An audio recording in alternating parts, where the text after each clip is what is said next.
ازيكم عاملين ايه؟ انا رندا الفزاري، فنانة تشكيلية، ودي قناتي لتعليم الرسم والاشغال اليدوية. لاول مرة تابعني او لسه مش عامل سبسكرايب، يلا اعملوا بسرعة وفعلوا الجرس عشان يوصلكوا كل الفيديوهات الجديدة. النهاردة هنجرب مع بعض الوان الاكريليك الجديدة من شيئين. نفتحها كده مع بعض. انا طالباها من شيئين واخترت ان هي تكون اللي هو سن الفرشة ده زي ما انتم شايفين، ونشوف مع بعض ايه الاخبارها. مقفولة من هنا اهو، معلش هنفتح هنا كمان.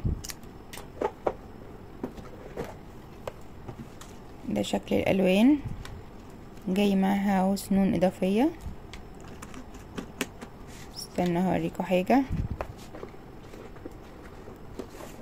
بصوا فيها من ورا كده مكان عشان تجربوا درجات الالوان وتبقى معاكم على طول.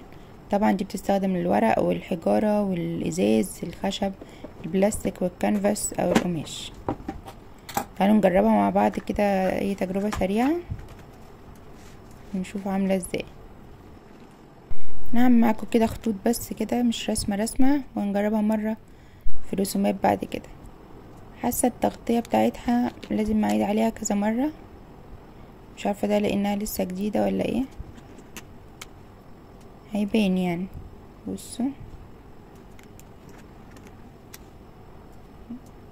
اهو في الوان كده بتبقى خفيفة، محتاجة ايه تتعاد عليها كذا مرة. ممكن ده عشان جديدة، ممكن تكون هي كده. اللي جربها يقولي، وانا ان شاء الله هعمل لكم بيها فيديوهات تانية نرسم بقى رسم يعني. بس كده ايه، بجرب كذا درجة كده من الالوان.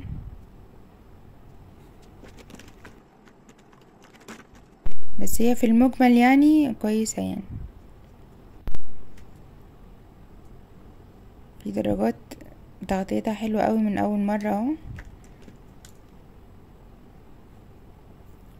طبعا في منها طبعا احجام كتير بقى، انا جبت 72 لون. نجرب كده نشوف اللون على اللون بيعمل ايه.